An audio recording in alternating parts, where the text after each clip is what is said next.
오늘 우리에게 주시는 하나님의 말씀은 사무엘상 28장 15절에서 20절까지 말씀입니다. 15절 사무엘이 사울에게 이르되 네가 어찌하여 나를 불러 올려서 나를 성가시게 하느냐니 사울이 대답하되 나는 심히 다급하니이다. 블레셋 사람들은 나를 향하여 군대를 일으켰고 하나님은 나를 떠나서 다시는 선지자로도 꿈으로도 내게 대답하지 아니하시기로 내가 행할 일을 알아보려고 당신을 불러 올렸나이다 하더라. 사무엘이 이르되 여호와께서 너를 떠나 네 대적이 되셨거늘 네가 어찌하여 내게 묻느냐. 여호와께서 나를 통하여 말씀하신 대로 너에게 행하사 나라를 네 손에서 떼어 네 이웃 다윗에게 주셨느니라. 네가 여호와의 목소리를 순종하지 아니하고 그의 진노를 아말렉에게 쏟지 아니하였으므로 여호와께서 오늘 이 일을 너에게 행하셨고 여호와께서 이스라엘을 너와 함께 블레셋 사람들의 손에 넘기시리니 내일 너와 네 아들들이 나와 함께 있으리라. 여호와께서 또 이스라엘 군대를 블레셋 사람들의 손에 넘기시리라 하는지라. 사울이 갑자기 땅에 완전히 엎드러지니 이는 사무엘의 말로 말미암아 심히 두려워하며 또 그의 기력이 다하였으니 이는 그가 하루 밤낮을 음식을 먹지 못하였음이니라. 아멘. 블레셋이 이스라엘을 치기 위해서 진을 치고 있었습니다. 이에 사울은 두려운 마음에 선지자나 제사장들을 통해 하나님께 물었지만 하나님은 그 어떤 응답도 하지 않으셨습니다. 결국 사울은 신접한 여인을 찾아가서 죽은 사무엘의 영을 불러냈습니다. 무당들이 죽은 자들의 영혼을 불러내는 것처럼 사울은 신접한 여인을 통해 죽은 사무엘의 영혼을 불러낸 겁니다. 그랬더니 죽은 사무엘의 영이 나타났습니다. 자, 이 대목은 성경의 난제입니다. 나타난 영이 사무엘의 영이 아니라는 학자들도 있고 사무엘의 영이라는 학자들도 있습니다.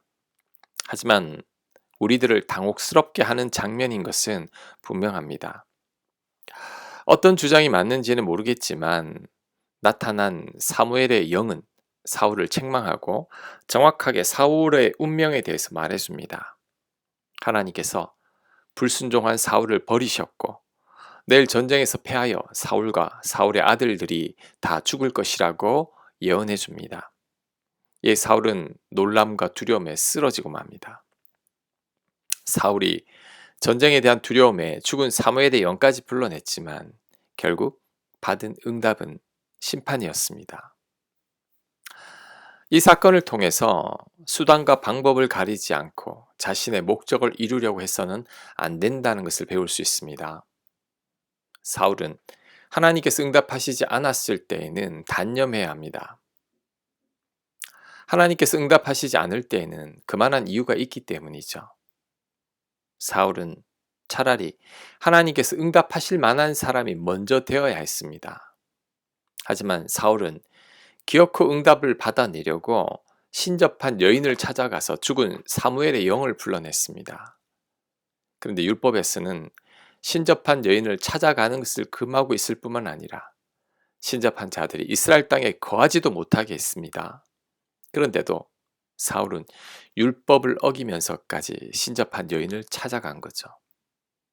그리고 죽은 사무엘의 영을 불러냈습니다. 이것은 자신의 목적을 이루기 위해서 수단과 방법을 가리지 않는 거죠. 하지만 그 결과는 책망과 심판의 말이었습니다. 차라리 안 찾아가는 게 더 나을 뻔했죠. 오늘날 그리스도인들 가운데서도 사울처럼 무당이나 점쟁이나 신접한 자들을 찾아가는 자들이 많습니다. 이들이 찾아가는 이유도 사울과 같습니다. 내일에 대한 두려움과 불안과 걱정 때문이죠. 이것을 해소하고자 수단과 방법을 가리지 않고 찾아가는 겁니다. 하지만 분명히 기억해야 할 것은 하나님께서 절대 기뻐하시지 않습니다. 그들을 찾아간다고 사울처럼 달라지는 것도 없습니다. 하나님의 책망과 심판의 말만 있을 뿐이죠. 그리고 하나님과의 교제가 끊어집니다. 사울이 하나님께 아무리 물어도 답이 없었던 것은 이미 하나님과의 관계가 깨졌기 때문입니다. 더 이상 회복이 안 될 정도였죠. 마찬가지로 하나님이 아닌 무당이나 점쟁이나 신접한 자들을 찾게 되면 더 이상 하나님과 관계를 가질 수 없게 됩니다. 정말 필요할 때 하나님께 물어도 사울처럼 아무런 응답이 없습니다. 그러면 하나님을 믿어도 안 믿는 자들과 똑같아지는 겁니다. 제 설교를 듣는 분들 중에서 무당이나 점쟁이나 신접한 자들을 찾고 있다면 이제 절대 가지 말아야 합니다. 하나님께서 경고하고 있습니다. 이전에 찾아갔던 것도 철저히 회개해야 합니다. 그래야 사울처럼 되지 않습니다. 내 목적을 이루기 위해서 수단과 방법을 가리지 않는 것은 하나님의 뜻이 아닙니다. 내가 원하는 바가 아무리 크다 해도 반드시 하나님의 뜻 안에 있어야 합니다. 내 목적을 달성하기 위해 사울처럼 하나님의 뜻이 아닌데도 강행해서는 안 됩니다. 하나님께서 절대 기뻐하시지 않으십니다.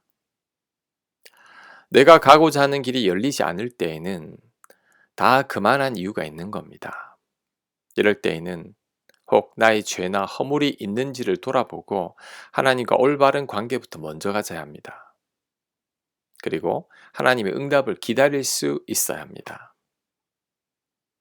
굳이 그 길로 가기 위해서 수단과 방법을 가리지 않다 보면 사울처럼 어려움을 겪게 됩니다. 이런 모습은 야곱을 닮았죠. 고집센 야곱, 그 결과는 험악한 인생을 살게 된 것뿐입니다. 우리는 이런 삶을 살아서는 안 될 것입니다. 꼭 그렇게 되는 저와 여러분들 되시길 간절히 축원합니다. 아멘. 하나님, 아무리 두렵고 불안해도 하나님 뜻 안에만 있게 하여 주옵소서. 하나님께만 묻고 하나님만 의지하는 저희가 되게 하여 주시옵소서. 예수님 이름으로 기도합니다. 아멘.